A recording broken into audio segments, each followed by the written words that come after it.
تمكن أفراد مصلحة البحث والتحري للدرك الوطني بالجزائر من تفكيك 3 شبكات إجرامية يتمثل نشاطها الرئيسي في النصب والاحتيال على المواطنين من خلال سلب أموالهم باستعمال تكنولوجيا الإعلام والاتصال بريد موب، وبانتحال صفة محددة قانونا موظف بمؤسسة بريد الجزائر، وذلك بإدخال عن طريق الغش معطيات في نظام المعالجة الآلية للمعطيات التي يتضمنها نظام تطبيق بريد موب. أفراد هذه الشبكة الإجرامية متابعون في عدة جنح أغلبها مرتبطة بتكنولوجيا الإعلام والاتصال وأنظمة المعالجة الآلية للمعطيات،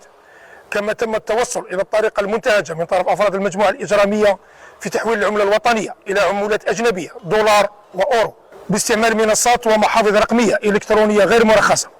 العملية مكنت من توقيف 5 أشخاص متورطين في هذه الشبكات الإجرامية وتحديد هوية 7 أشخاص في حالة فرار، كما تم تحديد هوية 8 أفراد آخرين متواجدين في مختلف المؤسسات العقابية بسبب نفس الجرائم.